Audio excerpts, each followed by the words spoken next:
Hello, everyone. This is Mr. Branson's World, and I'm traveling back in time to 1990. Eric Roberts was in this movie. He was the star of this movie. And also, Earl James Jones was in this movie too, the voice of Darth Vader, and he played a detective. Now, Eric Roberts just played an artist, and he worked for Stan Lee. Stan Lee is also in this movie as well as Stan Lee. So, this New Yorker, Eric Roberts, works for him. And as he actually works for him, in the mornings he gets his coffee and he sees this beautiful woman, but doesn't have the courage to talk to her. Now, she is played by a wonderful actress. I don't want to say, I want you to be surprised when you see this movie and go, oh, it's her. Because I was actually surprised of some other people in this movie as well.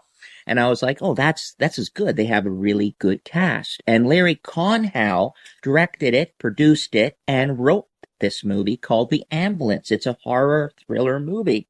Now, to me, though, I kind of wish they took out one factor and just focused on Eric Roberts' character. That's what I kind of wish they did. So you didn't know a certain something that happened until a little later in the film. Now, I'm not going to tell you too much about it, but Eric Roberts finally gets the courage, his character gets the courage to ask to talk to this woman. So as he's talking to her, she passes out, and this ambulance comes and picks her up and takes her away. So now he wants to know where she is and if she's okay. So he goes to the ambulance, the hospitals, and there's no one named that name there. There's no one around at all. So he's thinking about her, going, what's happened to her? He goes to the police, and Earl James Jones now is getting involved, and he thinks that this guy could be nuts, going after a woman he doesn't even know. There's a little bit more detail that I'm leaving out, but now the ambulance is trying to kill him, and it's an older ambulance that hospitals don't really use anymore. So it's kind of like now it's chasing Eric Roberts, and there's all these suspicion things around him now. So it's a really interesting movie, but you do know what happens to the woman, where I would have preferred to leave that out. So you know what's going to happen to her because it goes back to where she is and how she needs to be rescued by these evil people. And that's all I'm going to say. But the cast is great. And Larry Conhall, who did The Stuff in 1985, he wrote, produced, and directed that as well. If you've never seen The Stuff, you should check it out. It was a TV movie. I don't think it ever went to theaters because I wasn't born when that movie came out. But The Stuff, I'm not a big fan of remakes, but if they were going to make a remake, The Stuff would be a good remake to make. Now, it's also really cool, though, to see Stan Lee in this ambulance movie playing himself. He's not in it a whole lot, maybe 5, possibly 10 minutes, but it's really cool to see him really young in this type of movie.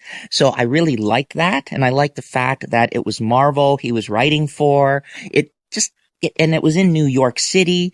It was really a really cool movie. Eric Roberts, too, has done some really good work. And, of course, James Earl Jones' character as the detective. I don't want to say too much, but now the ambulance wants to kill them both, or people are getting too close. Who dies? Who doesn't die? Do they find the girl in time? It's a great thriller. It's on Tubi. It's not talked a lot about a whole bunch anymore, and it should be. I really enjoyed it. It's not the one that came out recently that was called The Ambulance, and maybe that was a remake. I never did see it.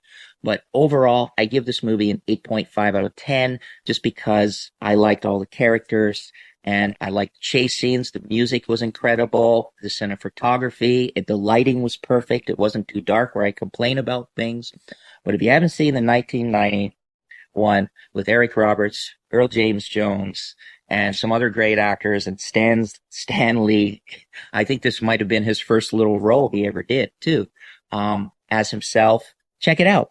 It's really entertaining, and the music makes it really creepy and kind of scary in parts. All right, everyone. Bye for now. I give it an 8.5 out of 10. Bye for now. Have an incredible day. Thank you again for watching, and check out my other movie reviews, food reviews, and much more. Bye for now, everyone.